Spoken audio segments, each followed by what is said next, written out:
Drop in the untold stories of industry leaders, influencers, and insights on future innovation. I'm John Davidson, and this is the DLC Drop Podcast. Welcome, everybody, to the DLC Drop Podcast. It is my pleasure to have my good friend Christian Bishop join us. If you're not familiar, Christian serves as the Chief Revenue Officer for Method. He's a serial entrepreneur in our industry, and he's always looking for hardworking, amazing people to collaborate with. Welcome. How are you doing? People like yourself, good sir. What an honor to be here on the launch of DLC. What a week. Thank you for having me. What is your week started off like? I know, man, you're a hustler, so why don't you just give us a little peek into your world before we get started for people going a little further back into your career? John, I'm a morning guy. All right. I get up early. I'm a grandpa. I go to bed early and I get up really early. So I start my day off, a little bit of work, and then I jump right in the gym. That's big for me, man. That's my version of a coffee. So it gets me going. I take care of myself, get my mind right, and then I jump into work. So, Method, my team, we operate out of the UK. So early start to the days for sure. So are you a no coffee drinker, or do you drink coffee? It's not that I don't like coffee, but I don't drink coffee unless I really need it. I'm more of a Red Bull guy, to be honest. Okay. If I was going to do it, do you cut out caffeine completely? No, I'm pretty heavy on the caffeine.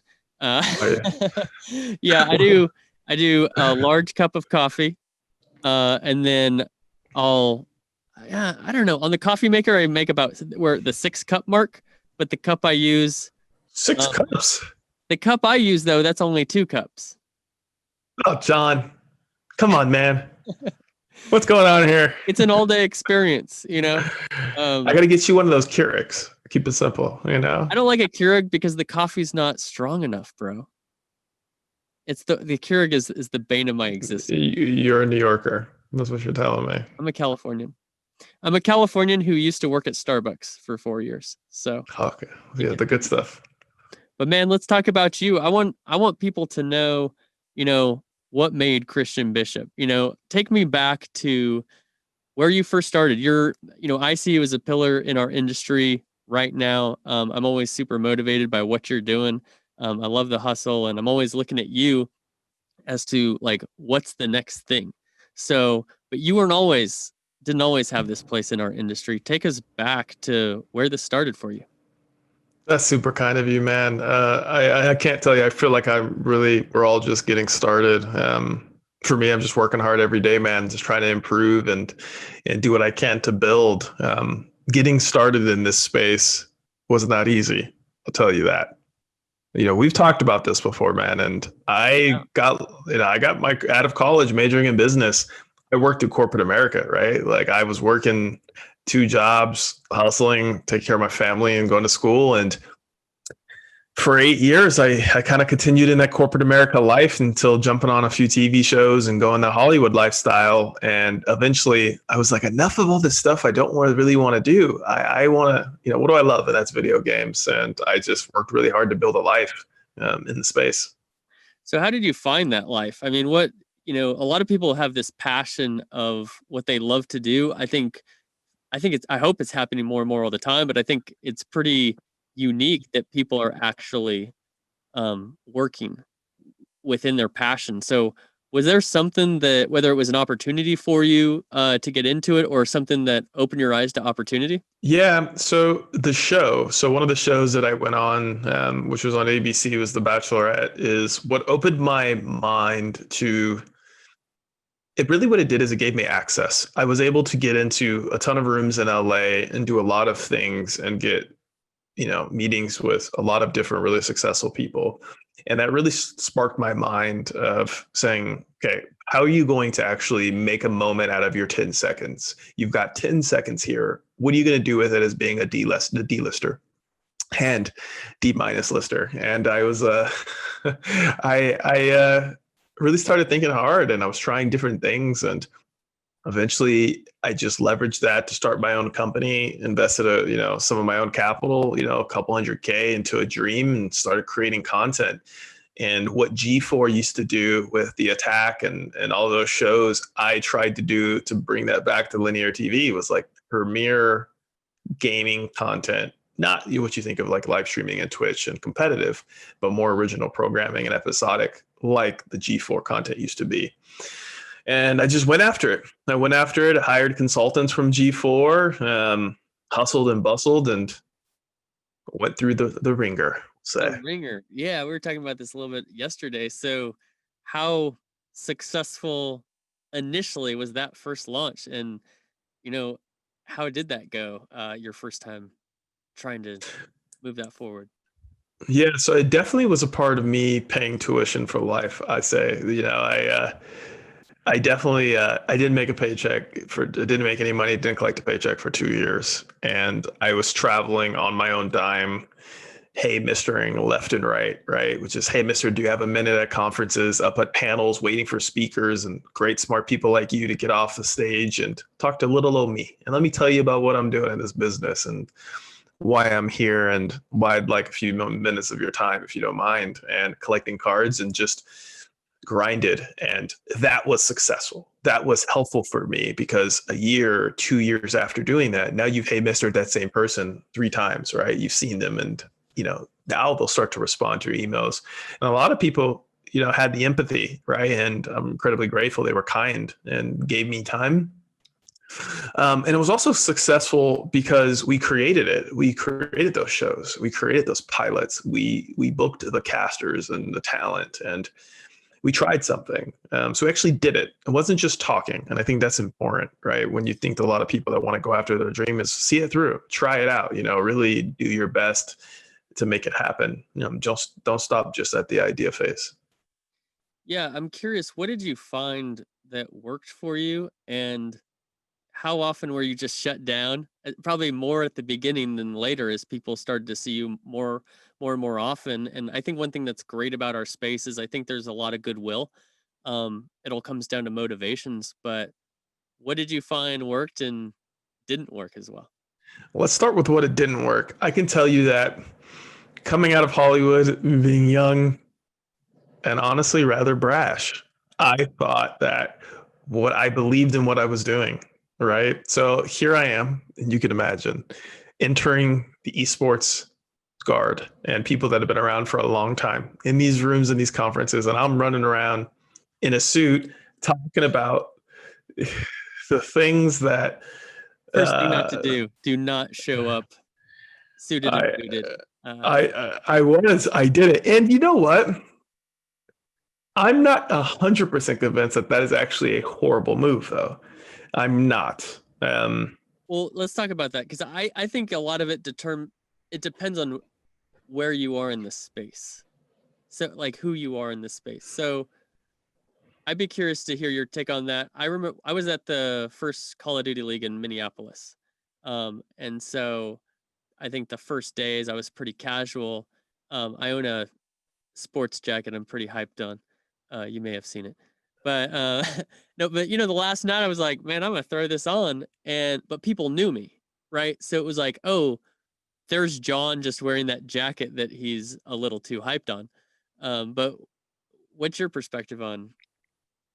So there's definitely moments, right? So if you're in a business conference, so I was suited at CES in NAB and these industry events that had gaming and esports presences, but I was getting moments with executives from Verizon and networks and other people that weren't always suited, but some were.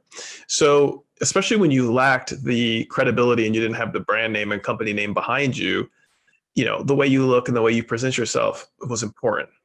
I think I had that going for me somewhat, being able to kind of talk the talk and manage a conversation because I came from a business background.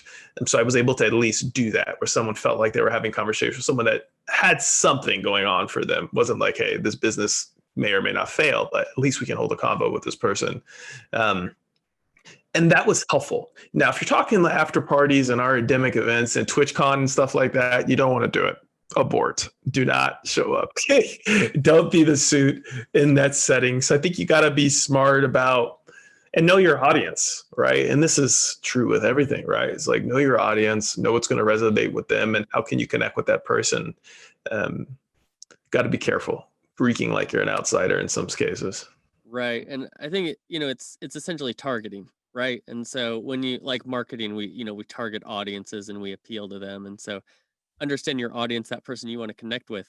If it's a non-endemic executive, they might not be in a suit, but they respect people in suits. And they also see that, okay, this guy's got it together. And I think with the non-endemics, ultimately they're looking at, is this person, is he sharp? Is he smart? Is it somebody I can count on and trust? In gaming, I think it all comes down to what are your motivations for being in the space. Hmm, that's interesting. Yeah, that's a really interesting point. You got me really thinking about that one. There's no doubt that that exists. At the end of the day, a lot of people want to dig into that. Like, what is your true motivator? Like, why are you here, and what's your intent? For Well, sure. right, especially with our community. I mean, you've got a group of people who have been hated on the vast majority of their lives, right? Like you're being made fun of you're a stereotype, or you're not the kid who's popular or making the football team or what have you. All of a sudden, you're the coolest kid in the room, and it's like, oh, now you want to hang out? Now you want to talk to me? What changed? What changed is Certainly. you realize that all the eyeballs are what I'm doing, and you just want to make money off of me, right? When we're talking about brands sponsoring the space, I think that's where a lot of it comes from. What do you think? Yeah, interesting thing about that is it's not just the cool kids either, right? Now, the cool kids, but it's also there's a tremendous power with some of these roles. You've got people that are very powerful at game companies and the platforms, right? That were exactly what you described, but now run esports, or they manage $1 million budgets and programs that can make or break, your company's success. Um, Really easily, just because they want to or don't want to, in a lot Right. of ways. Yeah. Big time. So okay, so you were at GG Media Network. Do I have that right? hmm And hmm then what was your next step from there? So then I was like, you know what, I got to go back to making money. So what I ended up doing was did a deal with Thunder Studios. It's a 150,000 square foot facility in LA. Partnered with them and said, hey, look, I'll come run gaming for you. I'll build gaming as a new division in your business. I'll drive over $1 million in revenue a year from creating opportunities as a completely new vertical, which you don't have. I needed more credibility. So instead of building on my own like I was, I then incubated inside of an existing infrastructure and business. That gave me the credibility, at least from a production and outsider, non-endemic perspective, because some of the best content in the world is created in that facility. Artists, Tony Hawk, LeBron James, Chris Brown, music videos, Target does all their back to school campaigns, movies are filmed there, Soul Train's filmed there. There's like huge projects that are done in this massive property. Then I created gaming. So I actually built an esports arena um, on site, and we were supporting 10,000 gamers a month. And very little resources were given outside the core facility, and had to grind and deferred my income for the first year to earn my equity in the business. So once again, was not getting paid and was sweating it out. Man, sometimes people find themselves in a position that is creating a lot of demand towards them because they either have a fancy title, they're with a big company, or both, and they make the mistake of thinking that that is their credibility, not that it's borrowed by the company that that they're with. And then I think over time you build that personally. So I think you borrow corporate credibility with a brand, but then at the same time, if you leave that company, what credibility goes with you? Man, that's my approach, to be honest with you. I view everything I'm doing from a long term 30-year perspective. I'm in this industry for the rest of my life, and that every deal and that every relationship and every person I interact with is lifelong for me. So it's not just about what can this person do for me today approach. It's what can I give value? What can I do for them? And I don't know what company I may be at this company today, and I may be at that company 5 years from now. Who knows, right? My company maybe get acquired and I may be now owned by Comcast. Who knows, right? We don't really know from the factors on a personal level, but also just macro level with the entire industry, with the way technology develops and the movements that happen, the huge pendulum that swings that we all just get swept along with the next big thing, right? That has massive effects on everything we do. So it's, I think it's really interesting. I highly recommend taking that approach for anybody that's as passionate as we are and serious about building an actual career in this space. And that's the thing, build a career and focus on building your brand and your relationships as an individual, because that also goes with you everywhere, right? No one company can. And to your point, there's some people that have the luxury to be knighted, right? Like they have the badge on them. They work for that big game company or that big team, right? That has all that relevance. But, I can't tell you how many friends I've spoken with that have left those roles and people unfollow them on social media. They don't respond to their messages, and it's pretty sad. Yeah, I was, as we both know, at a big company that had significant role in the space at GameStop. And man, one of the most eye-opening things that I recognize, and I'm fortunate that I wasn't a jerk when everybody was hitting me up. I was blessed to build a tremendous network while I was there, and at that point where you're getting so many emails, you can't even read them all, right? Because it's like my whole day is just setting appointments and responding to emails. Well, when I went to PRG to help them build their esports vertical, which PRG is the largest entertainment production company, so there's a lot of question marks from our endemic friends, right? Like, oh, big company coming into this space, right? And my vibe was like, hey, I'm part of the community and I'm leveraging these resources from this mammoth company to help us do more of what we want to do. Yeah. But a position I found myself in that it just hit me the first week was, wait a minute, people who have pitched me, I'm now pitching them. And it just created this awareness in my mind. What if we all put ourselves in the position of whoever you're interacting with right now, whatever that situation is, if you switched places tomorrow, are they going to want to talk to you? Like, that doesn't mean you have to do a deal that isn't good for your business, or you don't have to like entertain things longer than need to. But I think treating people with respect from the standpoint of, okay, if you're pitching me today the way I treat you, if I pitch you tomorrow, are you going to pick up the phone? Yeah, that's really interesting. I never quite thought about it that way of just swapping roles and say, do you think that relationship would still be there? Um, I certainly would hope so. Yeah. You'd hope so, but it's interesting. Did you ever feel the dark side, the clout seeping in of everyone wanting to talk to you and you having to pull yourself back? Fortunately, I didn't, because I had been in a situation similar to that before. And I learned from drinking my own Kool-Aid. I Mhm. had been in a situation before where I had a job that it looked super cool. The Instagram feed was lit, like I'm, hanging out You're with Rob like, Dyrdek, I'm on boats, I'm, skateboarding these exclusive skate parks and stuff like that. And I kind of fell into that. And while not even realizing how much I did. And then I was able to have a bit of a course correction. And so when I was back into a bigger role at GameStop, I think I was just very self aware. And I understood that, hey, people aren't talking to me because of me. It's because I got a $9 billion revenue company that gave me a fancy title, you know? "Hmm, And so it's it could be very tempting. It could easily happen to anybody. I think probably younger people more, but no, it definitely happened to me one time. And I'm thankful for that course correction to where now not only does it not make me drink my own Kool-Aid, but it makes me thankful for every moment. hmm." Like it's super cool starting this podcast, and I'm a little blown away by the production, to be honest with you. We've got guys with cameras, we got an audio guy in the back, we got soundproof panels. It's kind of a fun situation. And I'm thankful that rolling up, I'm not like, yeah, I made it, I'm the man. No, I'm like, whoa, this is so cool that I have the opportunity to do this with these people, you know? So I think that humility is a superpower. I think coming from that perspective is will continue to pay dividends and allow you to be successful.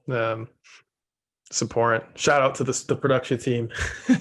yeah, no, these guys are super cool too. They're awesome. So in addition to humility, I think the other superpower is hard work. And that's something that maybe it's not super sexy. Sometimes I feel like people who have achieved a lot, it's like, what's your magic formula? What's the thing that's super hard to figure out? And I think there's so much, especially in your story, just like the grind, the hard work, the perseverance. Share a little bit about how you think just pure perseverance has gotten you where you are today. I think ambition is one of the most powerful things that any person could have. I think that drive and motivation, I say I'm fueled by passion. So I think aligning with your passion's incredibly important, regardless of what it is, right? If it's painting, if it's dealing with seashells, I don't care. I think align with what when you wake up every day, it's like a jolt of energy that gets you and you're like, I want to get after it. To me, that's what every single day is like working in this industry. Is I feel so fortunate and I just want to get after it. And I'm already naturally really motivated and ambitious and I have work ethic, but now I have that. So it's like nuclear fuel just pushing me every single day. And it's just, I want to do more. Like, I want to learn more. I want to build more relationships. I want to build every single day and improve every single day. That's my perspective. How do I get better? And what did I accomplish today? I literally ask myself, I'm like, what did I accomplish? What have I done? And I think back, I almost had a panic attack on the way to the gym the other day. I was like, what did I accomplish this month? And I freaked out for a moment. And I was like, oh, never mind. I did all right. Never mind. Yeah, look, this guy. I think that's so funny because I think people would look at you and they'd be like, Christian's worried about not being ambitious enough or not accomplishing enough. But I think that's something I think the most successful people have that in them, whereas somebody else might look and also too when it's ourselves, we know everything else that's going on in the background, right? Like we might look like we have it all together, but we know like the struggle or I don't want to say imposter syndrome, but you know the things like I don't feel like I know this well enough and I'm going to work hard Mm. to know it. But I think the Yeah. most capable and successful people, there are questions about themselves, and that's what keeps them being driven and moving forward. I think that truth is the humility component of it that goes tandem with the reality of that every day I want to get better. You can't really do that unless you're identifying your shortcomings and like, oh, here are the gaps. Here are the things I need to improve on. Like, I know I could be better with this or with this. One thing for me is I want to be a better writer.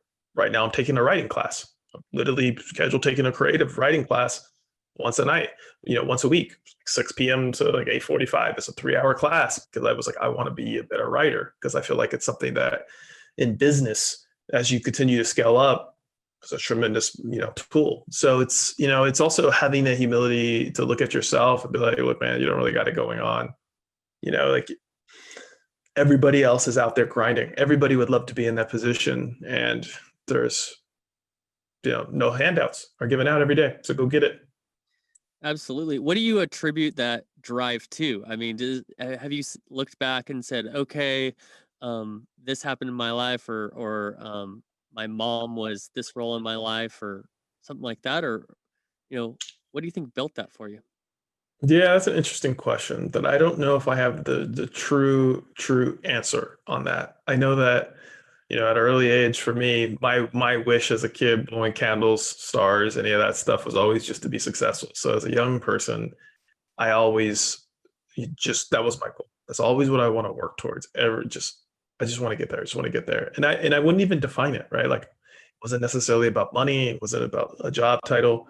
It was just success. What is that going to be? And I continue to redefine success in my life regularly over and over again. And like, what is success? What is success? And maybe it's my mom was a single mom, taking care of me for half my life. My dad eventually got in my life when I was a teenager, and I went from having very little to then, having a lot, right? In an LA lifestyle with tremendous success. And I saw both sides of the coin of where you could be in life. And every person has to make a choice, right? What are they striving for? And ultimately, what will you settle for? because what you're willing to settle for is going to be ultimately what you get. And if you refuse to Wow. settle, then you can get it. Man, that's a great point. I similarly have never had a really specific goal. I've just kind of been like, I want to do great things. And, earlier on it was skateboarding. So I had these like great aspirations to become a professional skateboarder. And I never realized the dream that I hoped for. But I think one thing too that really helped me, I was in a lot of really crappy situations as I was going through the skateboard dream. I was, sharing a studio apartment with two dudes in Orlando.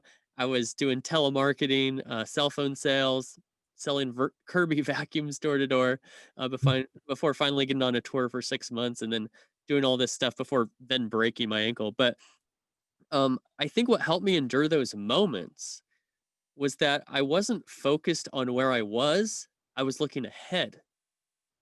And so even though like my current situation was kind of crappy, I wasn't looking at it, I was looking ahead.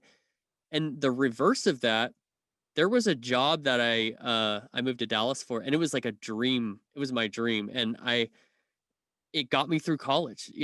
My last semester of college, I was taking 6 classes. I had 2 jobs, and I did skate demos every other weekend. And it was the light at the end of the tunnel. But then I achieved it, and I was so bummed Mm, because number one, and I'm not throwing shade or anything, but number one was fantasy is never reality, right? So like the dream job in your mind when you're in college doesn't have anything to do with holy crap, it's going to take a year until I really know how to do this career job. yeah. Oh, the person I work with, sometimes we have disagreements, right? The client just yelled at me on the phone and I don't have an answer for him because I've never done this before. And so I think there's some trick to having broad goals with shorter term goals to help you get there. But I think there's something to like never really achieving the end goal because you continue to go towards it. Yeah, it's that never satisfied mentality, right? That consistent hunger and thirst, we'll say for greatness. It's just to keep going and grinding Right. day after day. And that look, you described it perfectly. That's what I do. I have the micro goals, which are my short terms, monthly, even yearly, right? Annual. And then I have stuff that's 5 year, 10 year, but I also am willing to pivot. It's like I don't know exactly where I would be. People ask people, oh God, they used to love asking me that. People would say, hey man, where do you want to be when you grow up and you're my age? And I'd be like, I don't know yet. I don't know where I'll be, right? That's 20, 30 years. That's a long time. It's I don't know. It's a tough question, but I'm comfortable with a bit of the unknown when it comes to that 20, 30 year track, right? I'm probably too comfortable with that. I have no idea where I'm going to end up. But I will tell you, though, some of the best advice ever received was I was at this tax firm in Washington, D.C. I made the decision to quit, to go back to school, get my marketing degree. And I was talking to one of my mentors at this tax firm, and he said, John, let me tell you this. Don't try to plan for what you're going to do after school. And he said, Mm, your interests are going to change. It's going to be 4 years. Your interests are going to change. Opportunities you're not aware of that don't even exist yet are going to emerge. Just go to school. Just get on the path. And I think too, like whether it's school or whether it's your career path or whether it's an opportunity, some sort of ambitious venture, I think sometimes we can be frozen based on worrying too much about where we'll end up. And we're sitting and we're waiting either to figure that out or for everything to be perfect. And guess where you go? Nowhere. yeah. And so when you go, you're going to end up somewhere. And I was talking to Nate Eckman earlier today from Alt, and we are talking about, I just started my own company, and shoot, I hope it's successful, right? I mean, I would love to be able to do Yeah. this for a long time, and today's day 2, so far so good. Still in business, Shout out, by the way. shout out to DLC thriving. Yeah, we're still doing it. Day 2, 48 hours in. We're still here, baby. We're still here. Can't stop, won't stop. Yeah. But what I was thinking about was, let's say a year from now, let's say it epically failed, right? Let's say it didn't work out. I couldn't bring in the clients I wanted to or whatever. I'm going to end up doing something else, but I'm going to learn so much.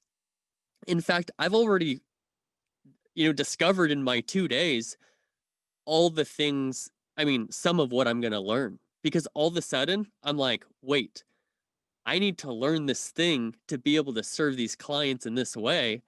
And so now I'm not sitting around just like satisfied. I'm being proactive in what I need to learn and to learn it and to make those connections so that, when I do have that client come and they give me the opportunity to build their brand strategy, I'm ready to go. Absolutely. So there's something to just, I think, encouraging people, just start. Don't worry about where you're going. And yeah, it is smart to have some milestones, some goals, but I think to have some flexibility so that you're not in a straitjacket to miss out on opportunity or to pivot to go a completely different way. Yeah, exactly. I couldn't agree more. And this is telling you from someone that literally spent everything to get into this industry, right? So it's not even like that's a convenient position for you to take. When you're sitting there and you're well off, or you have the finances, or you've got the job. It's like that wasn't the case, right? Like I sacrificed everything to get into this space. Entire savings account and went into debt to just continue moving forward. Wasn't sure where cash flow was going to come. You just kind of you got to take your leap. You got to jump in. You got to go for something. But it's not do it and chill. It's do it and work insanely hard and push yourself. Be uncomfortable and be okay with being uncomfortable. Big time. I think, one of my favorite quotes is, luck is when preparation meets opportunity. And I love to talk about this when I'm a guest on podcasts. And it's like, okay, you need to be prepared, but you also need to be able to identify opportunity. And you also need to place yourself in different places to take advantage of opportunity. The more places you are, you talk about being this, hey, Mr. Guy, the more conferences you're at, the more people you're introducing yourself to, you're giving yourself more opportunities. Now, I also think Yep. you need a little bit of discernment, let's say, as to which opportunity to go after. Because, the person who says, I'm going to hire you, you don't want all those jobs. You want the right job. But Yep. what I always add to luck is when preparation meets opportunity is success is when luck meets perseverance. Hmm. Because when you Like that. jump, you take that opportunity and you're prepared, it's hard, especially if somebody like me, I'm interested to hear your perspective. I always find myself on the edge of my experience. Like Hmm. I'm talking myself into jobs that, hey, I don't know if I'm able to do that job on day one, but Got him. You're in there. You're like, hey, you got him.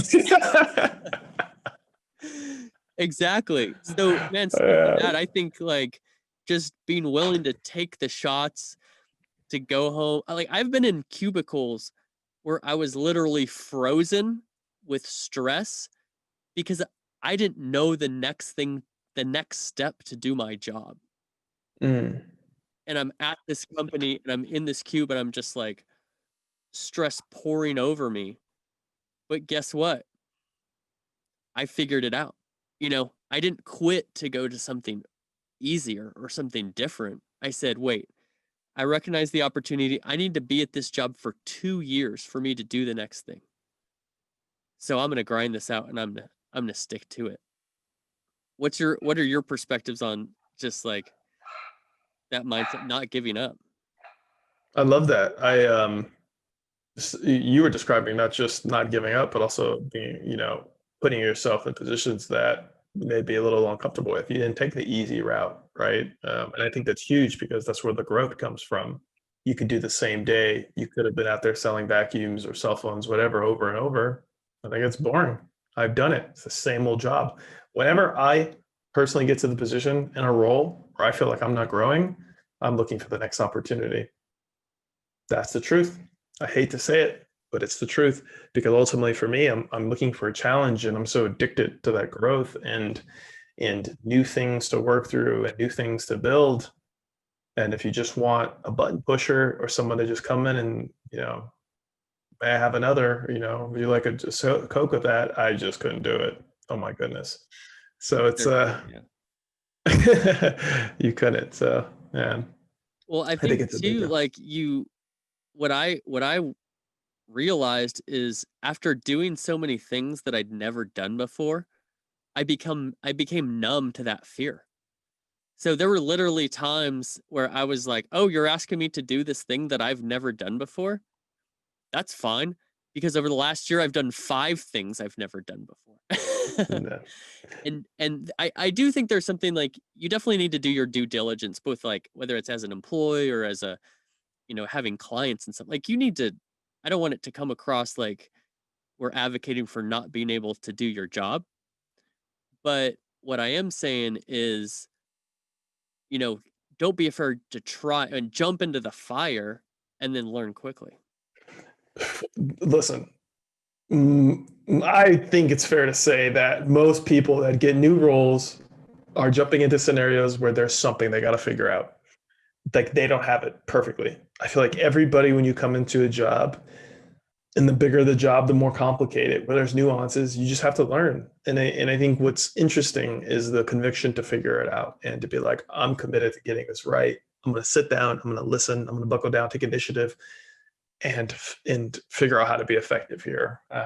Something I've always prided myself in too, and some things take longer than others. Now, of course, if you're talking like a programmer or something like that, you have to have the innate skill and training. But I think there's a lot of scenarios where if you have the base core skill set because you've either been educated or developed that skill set through experiences, I'm okay with it. I'm okay with jumping into roles where you got to do a little bit of learning on the job. That's our industry too, by the way, John. I think it's important to say our industry is fast moving. Everything is changing really quickly. We are forced to learn every new game, new formats, new games to learn, new zones, new nuances with the publishers, the communities, the influencers, the teams. Like things are always constantly evolving and changing, even in our space. Even when you have the job, the world changes. So Big time. I think the unique thing about our space too, we're both part of the Esports Trade Association. Christian is on the board. I am the chairman. You're vice chair, actually. I mean, let me. I'm not just on the board. I serve at the pleasure of the president. I am here, the vice chair, sir. I'm That's here to support you. that's right. In the written agreement, just so the audience understands, Christian does have to salute me every time. Um, Yes, sir. Sir, yes, sir. just don't look me in the eyes. Okay. No, but our the whole goal there, it's helping to improve the business practices of the esports industry to enable gamers to enjoy more of what we love. And there's a lot of best practices that can come from outside the space. But one of the things that I love just as somebody who loves business development and marketing and learning new things and developing new things is our space has challenges that no other space has ever had, right? You look at media rights is the number one source of revenue with traditional sports. The reason why it's not the number one source of revenue in esports is because streaming online is different than programmatic television, And so, yeah, there's some revenue there, but like we need to figure that out. We need to find new monetization models. Like, how does it fit within the gamer's experience? And man, that's what I get super hyped on is it's not figured out yet. And we because of our hard work and our connections and the work we've done before today and the work we're going to continue to do, have the great opportunity to help figure this out to, like I said, enable gamers to enjoy more of what we love, which is it's hard to think of a better job than that, in my opinion. Yes, sir, Mr. Chairman, sir. I would agree that it's one of the things I enjoy about Esports Trade Association, and why I came aboard to follow your lead. And thank you for having me as part of your organization that you put together. You're doing a great job, John. Is Thank you. I really believe in being welcoming and inclusive to new people and helping them bring them up because I was that guy. Hey, Mister, and trying to get a moment with Mm. people, and if now we're in a position to share our knowledge, to open up some relationships and give people an opportunity to skip a few steps or help them go a bit faster, I'm all on board with that, and I'm a big believer in that. So it's one of the biggest things that I enjoy, being a part of this whole experience, man. To be honest with you. No, I think that's amazing. You were talking earlier about your passion, and I'm curious of like, I'm sure you have a number of passions, but do you have one, maybe it's two, like an overarching passion that other things fit into? And I've identified that in my life, so I'll share that after. But I'm curious, what does that look like for you? Are you like, I'm passionate about gaming, or is there something beyond gaming that gaming falls under for you? And there's not like a right or wrong answer. I'm just curious. I'm Mm, just curious. So when you first started the question, the thing that popped in my mind immediately is I'm passionate about building, period. As a kid, my favorite games to play were SimCity, Roller Coaster Tycoon, Stronghold Crusader, Red Alert, civilization building, managing economies, armies, and resources. That's what I like to do. I'm a builder. I like to build. That's the core kind of theme, right? All encompassing. I love video games, not obsessed with esports. Video games to me is my passion. So here at Method, for example, we focus on MMO and RPGs, World of Warcraft, games like RuneScape, Final Fantasy, Path of Exiles. It's not your tier one AAA esports like, CSGO and League and Dota and whatnot. It's different, but I do love all of it. I enjoy anything that, or most games, I'm going to say anything. I enjoy most games in some capacity, to be honest with you. So I think it's building is what I really love. And then that trickles down into the video games that I play are generally structured around some type of mechanic to grow, build, level up your character, build your guild, your corporation, things like that. And then in business and the way I run my personal life or with fitness with my body of building my body, it's just the way that I view it, or even my relationships personally. It's like, it's funny, a lot of my stuff and my gifts are driven around self improvement. And how can I help you? How can I help you go to the next stage in your life? Because that's what I genuinely care about. I'm genuinely passionate about helping you because I really care about you. Like, I want you to go further and I want you to go to these next steps because to me, Yeah, that's no, I what really love that. I matters. love you. Thank you for sharing that. My thing is, I've realized this the last just 3, 4 years is the umbrella is helping people. And I find that that helps me not have a focus on myself. It's others first. And I believe that helping people can take many forms. So you could help, like I always give this example. There's a place in Dallas called Feed My Starving Children, and you can go there and you make meals that they ship off to third world countries, and they make it super fun. It's 2 hours, and you don't even realize 2 hours passes. It's an amazing thing to do, and encourage anybody to do that. But I think helping people can also exist in business, and so I look at like if I want to help people, what am I spending most of my time doing? I'm spending most of my time working, right? I think helping people doesn't necessarily need to be like so altruistic as like I'm feeding people who are literally starving to death. It can be helping people enjoy better experiences. I think like whatever situation I'm in, whether it's GameStop where we've got you've got marketing dollars that you can put forward, or it's PRG where you have patented technologies, or it's my new company where I'm saying, okay, how can I just take my experience and my learnings and use those things? It's how can we utilize whatever we have and make the experience for people around us better? And for me, that's what gets me up in the morning because there could be a variety of things that could go wrong, or things aren't perfect. But I think that's something that will always maintain is people will continue to need to be helped, and it gives me more joy helping them than just kind of pumping myself up, if that makes any sense. No, I love that. And I think that's why you're doing something like this, right? Creating content. It's why you chair the board. It's right aligned with what you love to do and what you enjoy doing. And I think that's like probably one of the most selfless, amazing things you could do is just to give. And I believe in that. I think it's going to, I think it'll pay dividends for you. I think giving value from a selfless perspective and just trying to be of a resource to people Thank is you. Yeah, amazing. and it's I mean, shoot, I'm trying to make money doing it too, you know? So, but it, but yeah, but I Like think a few it's like bucks.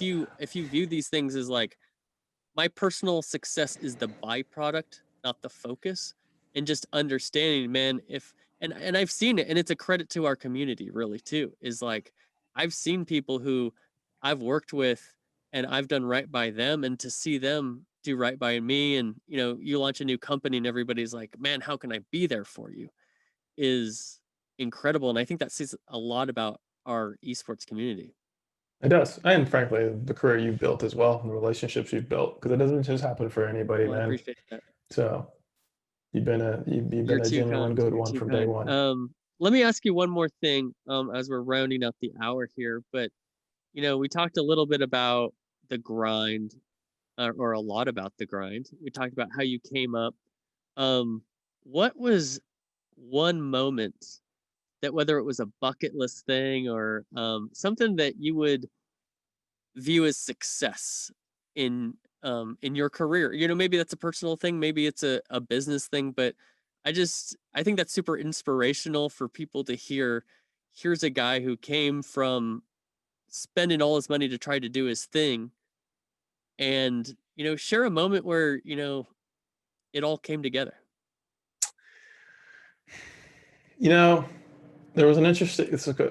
Okay, forgive me because you're going to get two. Okay, there was there was a moment when I was in Mexico. I was on one of the shows, and then going to the island for the Bachelors in Paradise, and you were in this incredible resort on like the top floor of this huge building, and just overlooking like the Mexican jungles and the water, and it was just like a surreal moment where you're like, wow, this is pretty special. This is pretty cool experience to be here and to be like in the middle of this mega production. It's, I mean, they produce hundreds and hundreds of millions in advertising for Wow. Yeah. ABC annually, right? Like that franchise is incredibly incredible. So you can imagine what the production and what the experience is like for people that they're really building around. So that was a moment that stands out to me that was surreal, right? That was a special moment for me. The birth of my son was a special moment for me. And then career-wise in esports, I think the big transition, Thunder was a huge moment for me to have that, industry, that production credibility to be able to go drive millions of revenue for them and build that business and to do everything we did.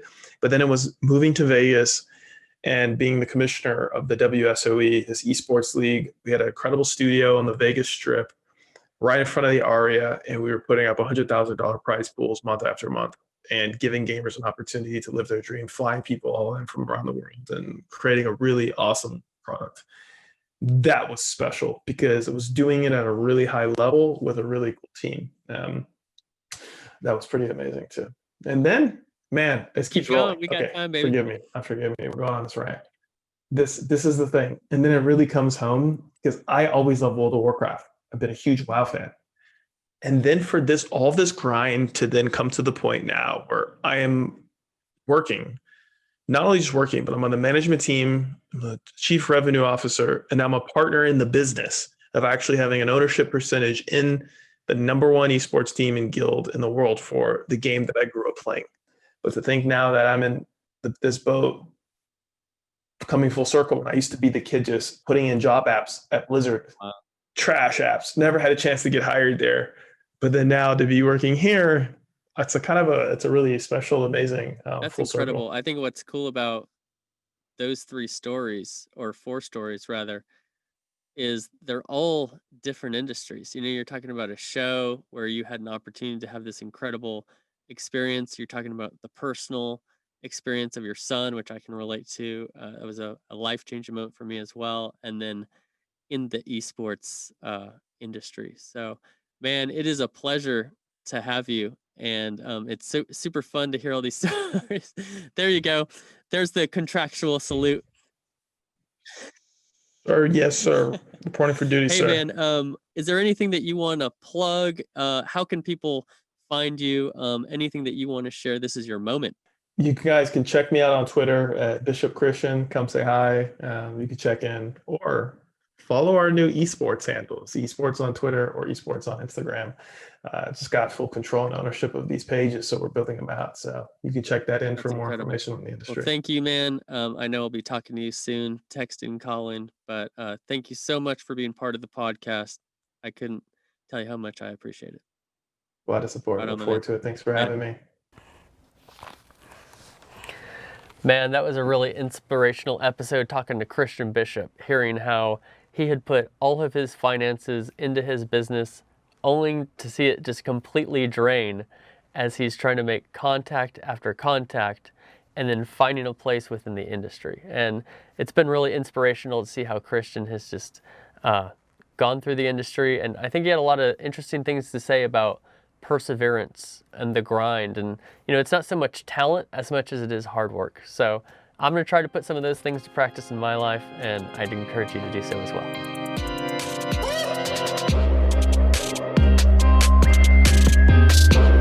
Thank you for listening to the DLC Drop Podcast. This podcast is part of the Esports Futuri Podcast Network and produced by Innovation Media Enterprises. Make sure you subscribe on your favorite podcast channel and leave us a review.